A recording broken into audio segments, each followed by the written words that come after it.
this season reminded you of any prior seasons that you've been following? I don't know. I think it's tough because, I mean, obviously the 92 season, like talked about before we came on the air, I was alive for the 92 season, but I'm not old enough to remember the 92 season. I think a lot of people will point to 99 also.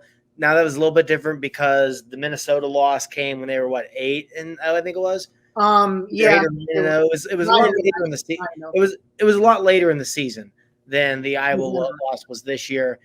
And, I mean, there were some similarities there, though, because the Minnesota loss – there was a lot of things that had to go right for Minnesota to even get them in position to attempt that field goal. Just like there were a lot of things that had to go right for Iowa to get them in position to take that lead late in the game. But no, to me, this is definitely that game also had a crippling 4th and long catch.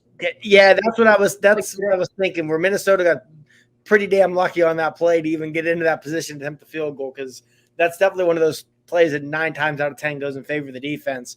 But no, this season of the Penn State seasons I've been able to watch as like a teenager and above, to where I'm really like invested and remember them well. This is definitely one of the most frustrating. I think 2017 is probably still the most frustrating to me, because that was a legitimate, not just playoff contender, but team that could have won the national championship had they just not thrown up all over themselves in the last 12 minutes of the Ohio State game. But, this is a year where you look at who's going to potentially be in the playoff. Like, you've got Alabama right now fighting for their lives.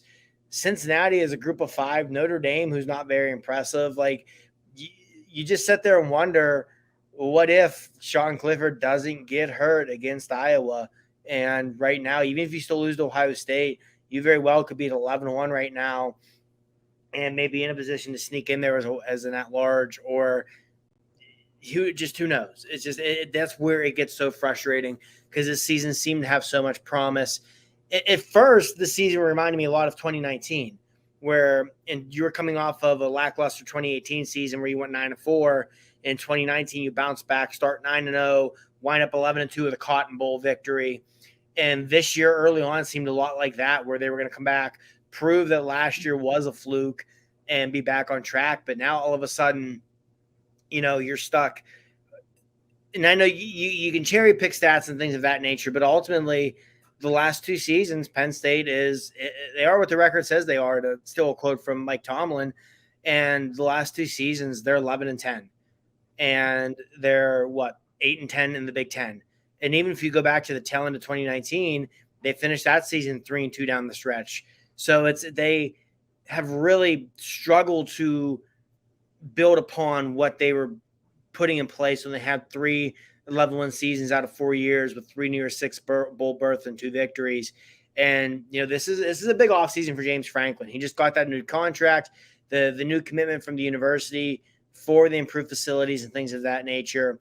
There's got to be coaching staff changes. First and foremost, one that I could see happening that I don't want to see happen, I don't think very many Penn State fans like to see happen, is the odds of Billy Napier still coaching in Louisiana Lafayette in 2 or 3 weeks, if not sooner, probably about 0. And I could see Brent Pry taking that job. You don't want to lose Pry. He's been a terrific defensive coordinator this season, but I think on the offensive side of the ball, obviously Mike Yurcich is not going anywhere. I feel confident saying Taylor Stubblefield's job safe, because Penn State receivers have been awesome the last 2 years. But I do think that you have to, if not change some things up on that coaching staff on the offensive side of the ball, at least definitely put some guys on notice, because overall the performance of the offense, especially in the trenches this year, has just not been good enough. Right. Just like I said last week, what is it with coaches?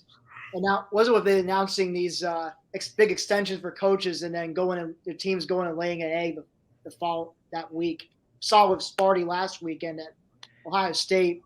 Now, granted, Penn State didn't lose 56-7, but still, definitely did not look as sharp as you were hoping they would. And of course, all the 10 more years of this, jokes aside. I do agree that there's going to be this is a big offseason for James Franklin, and I would think now that he's gotten a commitment from the university to upgrade facilities, for better name and likeness marketing, to better athlete dorms, just all these off-field improvements that can help entice better recruits, which in turn can lead to better play. Or if you say the injury bug, maybe you lose a couple guys starters, but you got very talented backups that can step in, and you're not going to miss much of a beat, if any beat. You see it with teams like Alabama, like Georgia, Ohio State. And I know they lost today to Michigan, but generally Ohio State's like that as well.